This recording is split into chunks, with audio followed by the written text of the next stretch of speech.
Hi, Cherry. I have something to tell you about yesterday.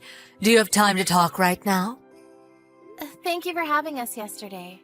Sure, I have time. What's the matter? Is something wrong? I was a bit shocked yesterday. You can't even cut fish properly. Huh? You're right. I'm not that good at cutting fish. Also, you didn't know the names of all the dishes. To be honest, I was really shocked. I think one of the reasons why I don't know the names of those dishes might be because I was born and raised in a different state. You're right, it was the first time I heard of those dishes. Thank you for teaching me. I appreciate it. I know, right? But, you know what? This is a problem. Huh? With that level of knowledge, I don't think you're suited to be my son's wife. I don't think you're suited to be his wife. You're not good at cooking. That's a huge problem. Yes, you're right. I will make an effort to be better at cooking. I'm not talking about being laid back and taking it easy. With this, I don't approve of you as my daughter-in-law. But... That's why I thought of an idea. During the weekends, you should come to our house and learn how to cook. What? During the weekends? That's right. You should come every week without fail, because I will teach you how to cook. If you attend a cooking class, it will cost a lot of money. You should be thankful to me, because I'm offering to teach you. Thank you, but to be honest, I don't think it's possible to go every single week. What are you saying? I'm making time for you, and you're declining my offer? But realistically speaking, since my husband and I are both working, and we come home late in the evenings on weekdays, I have to clean the house and do other housework on the weekends. That's why I can't make time for that every single week. That's not the problem. What you can contribute is just to make time for the cooking lesson, right? I mean, there are times when my husband cooks for dinner, so since that's the case, I think it would be better to have my husband take the lesson with me. Huh? You're making Jim cook? Yes, he cooks sometimes, because there's days when I'm busier at work than him. So Jim cooks dinner for us during those busy days. Even though it's not right to ask Jim to make time for the cooking class during the weekends, right? He's exhausted from his work during the weekends. I'm in the same situation as Jim, too. If you really want to teach me how to cook no matter what, I will schedule my time so I can go on days when Jim can go, too. How selfish. Who do you think your husband is? Jim is the breadwinner of the family. You should sympathize with him at least a little. Even if you say that, I earn more than him, so... What? There's no way you're earning more than him. It's rare for the wife to earn more than the husband.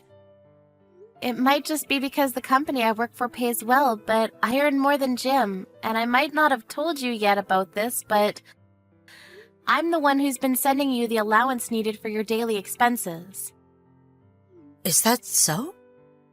I didn't know that. You didn't know that too?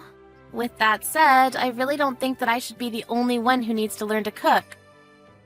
Of course, I'm thankful for you offering to teach me how to cook, and I am aware that I'm not good at cooking, so I would appreciate it if you can teach me how to cook when I have the time, but it's impossible for me to do every single week.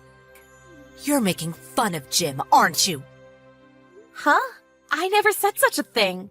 Why do you think that? You mentioned that you earn more than Jim. All I hear from that statement is that you're making fun of him. You should quit this instant. Huh? Quit? Please stop saying such nonsense. If you don't quit your job, you can't have a child, right? That's not really the problem. Jim and I are saving money, so we're thinking that it might not be the right time yet to have kids. It doesn't seem that way to me, though. I'll call your workplace. What? What are you saying? I will tell them that. As a wife, you don't know how to cook, so I can't let you keep on working. Hey, please wait for a second. You don't know the telephone number of the company I work for, right? I know the number, because I received it as an emergency number. I'll go call them right away.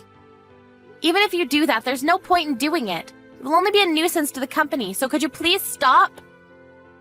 I won't stop. It's a punishment for being stubborn with your mother-in-law. You should suffer. You should reflect a little. I don't understand what you're saying, but didn't I just say that I can't go every single week? Shut up. You're making fun of Jim and me. I won't forgive you for that. I will make you pay for this. If you do that, you're going to be the one who'll be in trouble, you know. I already called them.